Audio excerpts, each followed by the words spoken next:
जो सबसे पहला क्वेश्चन है दोस्तों, उच्चतम वोल्टेज से निम्नतम वोल्टेज रूपांतरित करने वाला उपकरण क्या कहलाता है। मोस्ट इंपॉर्टेंट क्वेश्चन है, आपको बताना है इनमें से इसका राइट आंसर क्या होगा। तो इसका जो राइट आंसर हो जाएगा दोस्तों ऑप्शन नंबर डी हो जाएगा, यानी ट्रांसफार्मर। आपको बता दें दोस्तों कि वह ट्रांसफार्मर जिसके द्वारा उच्चतम वोल्टेज वाली निर्बल एसी को निम्नतर वोल्टेज वाली प्रबल धारा में बदला जाता है, अपचायी ट्रांसफार्मर कहलाता है। अगला क्वेश्चन देख लेते हैं दोस्तों, इनमें से कौन लौह चुंबकीय है। चार ऑप्शन है आपके पास, बताना है इनमें से कौन लौह चुंबकीय है। तो इसका जो राइट आंसर हो जाएगा दोस्तों ऑप्शन नंबर ए हो जाएगा, यानी निकेल। निकेल की बात करें दोस्तों तो निकेल एक लौह चुंबकीय पदार्थ है, क्योंकि किसी चुंबकीय क्षेत्र में रखे जाने पर यह क्षेत्र की दिशा में प्रबल रूप से चुंबकित हो जाता है। अगला क्वेश्चन देख लेते हैं, विद्युत धारा का चुंबकीय प्रभाव सर्वप्रथम अवलोकित किया गया। मोस्ट इंपॉर्टेंट एंड मैक्सिमम बार ये क्वेश्चन रिपीट हुआ है। आपको बताना जो विद्युत धारा का चुंबकीय प्रभाव था वह किसके द्वारा अवलोकित किया गया। इसका राइट आंसर हो जाएगा दोस्तों ऑप्शन नंबर बी, यानी ऑस्ट्रेड द्वारा। आपको बता दें कि 1810 ईस्वी में ऑस्ट्रेड ने विद्युत धारा के चुंबकीय प्रभाव का आविष्कार किया और इन्होंने बताया कि विद्युत धारा से चुंबकीय क्षेत्र उत्पन्न हो सकता है और चुंबकीय क्षेत्र का मात्रक गॉस होता है। अगला क्वेश्चन देखते हैं, हेनरी इकाई है। आपको बताना जो हेनरी इकाई इनमें से है। तो इसका राइट आंसर हो जाएगा दोस्तों ऑप्शन नंबर सी, यानी स्वप्रेरकत्व। आपको बता दें कि हेनरी स्वप्रेरकत्व का मात्रक होता है यदि किसी परिपथ में 1 एम्पीयर प्रति सेकंड की दर से धारा के परिवर्तन होने के कारण उसमें प्रेरित विद्युत वाहक बल 1 वोल्ट हो तो परिपथ का स्वप्रेरकत्व 1 हेनरी होता है। अगला क्वेश्चन देखते हैं दोस्तों, कार्बन माइक्रोफोन एक परिवर्तित। आपको बताना है कि इनमें से इसका राइट आंसर क्या होगा, यानी कार्बन जो माइक्रोफोन है एक परिवर्तित है। तो इसका राइट आंसर हो जाएगा दोस्तों ऑप्शन नंबर ए, यानी प्रेरकत्व युक्ति है। आपको बता दें कार्बन माइक्रोफोन एक परिवर्तित प्रेरकत्व युक्ति है और यह वाइब्रेशन के को प्रेरण द्वारा विद्युत में परिवर्तित करता है। आगे देख रहे हैं दोस्तों, एक रूप चुंबकीय क्षेत्र के बल की रेखाएं आपस में होती हैं। आपको बताना है जो एक रूप चुंबकीय क्षेत्र के बल की रेखाएं होती हैं वो आपस में होती हैं। इसके राइट आंसर की बात करें दोस्तों, इसका राइट आंसर हो जाएगा ऑप्शन नंबर ए, यानी समानांतर तथा समान दूरी पर। आपको बता दें कि एक रूप चुंबकीय क्षेत्र में बल की रेखाएं आपस में समानांतर तथा समान दूरी पर होती हैं, इसलिए चुंबकीय बल रेखाएं एक दूसरे को कभी काटती नहीं और चुंबकीय रेखा के किसी बिंदु पर खींची गई स्पर्श रेखा उस बिंदु पर चुंबकीय क्षेत्र की दिशा प्रदर्शित करती है। अगला क्वेश्चन देखते हैं दोस्तों, निम्न में से कौन एक विद्युत चुंबक बनाने के लिए सबसे उपयुक्त है। मोस्ट इंपॉर्टेंट क्वेश्चन है, आपको बताना है इनमें से कौन है जो एक विद्युत चुंबक बनाने के लिए सबसे उपयुक्त है। राइट आंसर हो जाएगा ऑप्शन नंबर सी, यानी मृदु लोहा। आपको बता दें दोस्तों कि मृदु लोहे की छड़ पर तार को लपेटकर कुंडली बनाते हैं और इस कुंडली में विद्युत धारा प्रवाहित करने पर एक शक्तिशाली चुंबक का निर्माण होता है जिसे विद्युत चुंबक कहते हैं। अगला क्वेश्चन देख लेते हैं दोस्तों, एक चुंबकीय क्षेत्र विक्षेपित करता है। आपको बताना है कि जो एक चुंबकीय क्षेत्र होता है वो इनमें से किसको विक्षेपित करता है। इसका राइट आंसर हो जाएगा ऑप्शन नंबर सी, यानी अल्फा एवं बीटा कण। आपको बताया दोस्तों कि अल्फा और बीटा दोनों प्रकार के कण चुंबकीय क्षेत्र में विक्षेपित हो जाते हैं और चुंबकीय क्षेत्र में अल्फा कणों का विक्षेप बीटा कणों की अपेक्षा अधिक होता है और इससे ज्ञात होता है कि बीटा कणों की अपेक्षा अल्फा कण भारी है। अगला क्वेश्चन देख लेते हैं, प्रेरित विद्युत वाहक बल की दिशा ऐसी है कि वह उसके कारण का विरोध करती है, यह कथन है। चार ऑप्शन है, आपको बताना है कि जो प्रेरित विद्युत वाहक बल की दिशा ऐसी है कि वह उसके कारण का प्रतिरोध करती है, यह कथन किसने कहा है। तो इसका राइट आंसर हो जाएगा दोस्तों ऑप्शन नंबर बी हो जाएगा, यानी लेंज के नियम का। आपको बता दें कि लेंज का नियम ऊर्जा संरक्षण तथा प्रेरित विद्युत वाहक बल की दिशा के संदर्भ में प्रयुक्त होता है। इसके अनुसार किसी परिपथ में प्रेरित धारा की दिशा सदैव इस प्रकार होती है कि वह कारण विरोधी करती है जिसके कारण वह उत्पन्न होती है। अगला क्वेश्चन देखते हैं दोस्तों, विद्युत धारा का चुंबकीय प्रभाव किसने खोजा। मोस्ट इंपॉर्टेंट क्वेश्चन है, आपको बताना है जो विद्युत धारा का चुंबकीय प्रभाव है उसको किसने खोजा था। तो इसका राइट आंसर हो जाएगा ऑप्शन नंबर डी यानी ऑस्ट्रेड ने। आपको बताया दोस्तों कि ऑस्ट्रेड डेनमार्क के भौतिक एवं रसायन शास्त्री थे। इन्होंने 1820 ईस्वी में विद्युत धारा का चुंबकीय प्रभाव खोजा था। अगला क्वेश्चन देखते हैं, ध्रुव चुंबक से उसी प्रकार संबंधित है जिस प्रकार, खाली स्थान है, बैटरी से संबंधित है। आपको बताना है जब जिस प्रकार से ध्रुव चुंबक से संबंधित उसी प्रकार बैटरी किससे संबंधित है। तो इसका जो राइट आंसर हो जाएगा दोस्तों ऑप्शन नंबर सी हो जाएगा यानी टिप यानी सिरा से। आपको बता दें कि चुंबक के ध्रुव उसके सिरे पर ही सदैव होते हैं और बैटरी के अंतिम बिंदु पर भी उसके सिरे पर होते हैं और दो बिंदुओं के बीच असमान विभव होने पर भी परिपथ में विद्युत का प्रवाह होता है। अगला क्वेश्चन देखते हैं दोस्तों, गलत कथन को चुनिए। कह रहा है कि इनमें से जो कौन सा कथन है जो गलत है। तो इसका राइट आंसर हो जाएगा ऑप्शन नंबर ए यानी एक चुंबकीय पोल रह सकते हैं। आपको बताया दोस्तों तो कि चुंबक को चाहे जितने भाग में विभाजित किया जाए उसमें हमेशा दो समान और विपरीत पोल उपस्थित हो जाते हैं। कोई भी चुंबक एकल पोल का नहीं हो सकता। अगला क्वेश्चन देखते हैं दोस्तों, एक विद्युत चुंबक बना होता है। आपको बताना है जो एक विद्युत चुंबक होता है वह इनमें से किसका बना होता है। राइट आंसर हो जाएगा ऑप्शन नंबर बी यानी नरम लोहे का।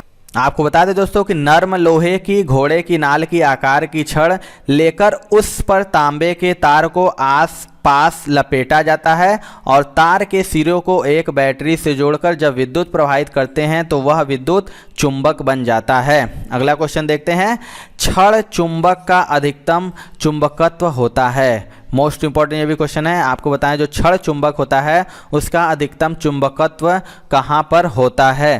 तो इसका राइट आंसर हो जाएगा दोस्तों ऑप्शन नंबर सी यानी ध्रुवों पर। आपको बता दें दोस्तों कि प्रत्येक छड़ चुंबकों के उच्च चुंबकत्व उनके दोनों सिरों पर होते हैं जिन्हें उत्तरी ध्रुव तथा दक्षिणी ध्रुव कहते हैं। अगला क्वेश्चन देखते हैं, फ्लेमिंग के बाएं हाथ के नियम का उपयोग किसे ज्ञात करने के लिए किया जाता है। मोस्ट इंपॉर्टेंट है, मैक्सिमम रिपीटेड क्वेश्चन है।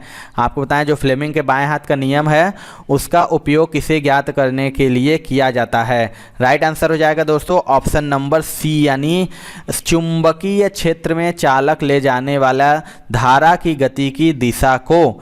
फ्लेमिंग के बाएं हाथ का नियम जो कि विद्युत क्षेत्र में यदि कोई चालक गतिमान है तो उसमें धारा की गति की दिशा ज्ञात करने के लिए उपयोग होता है। अगला क्वेश्चन देखते हैं, एक चुंबक के चारों ओर वह अंतराल जिसमें चुंबकीय प्रभाव रहता है कहलाता है। आपको बताना है कि जो एक चुंबक होता है इसके चारों ओर वह अंतराल जिसमें चुंबकीय प्रभाव रहता है क्या कहलाता है। तो इसका जो राइट आंसर हो जाएगा दोस्तों ऑप्शन नंबर डी हो जाएगा यानी चुंबकीय क्षेत्र। आपको बता दें कि चुंबकीय क्षेत्र किसी भी चुंबक के चारों ओर का वह क्षेत्र होता है जहां तक चुंबकत्व का प्रभाव रहता है और चुंबकीय क्षेत्र की दिशा चुंबकीय सुई से निर्धारित की जाती है और चुंबकीय क्षेत्र का मात्रक क्या होता है तो गॉस होता है। अगला क्वेश्चन देखते हैं दोस्तों, एक असमान चुंबकीय क्षेत्र में रखे गए चुंबकीय द्विध्रुव अनुभव किया जाएगा। मोस्ट इंपॉर्टेंट है, आपको बताना है कि एक असमान चुंबकीय क्षेत्र में रखे गए चुंबकीय द्विध्रुव अनुभव कैसा किया जाएगा। राइट आंसर हो जाएगा दोस्तों ऑप्शन नंबर सी यानी बल एवं आघूर्ण दोनों।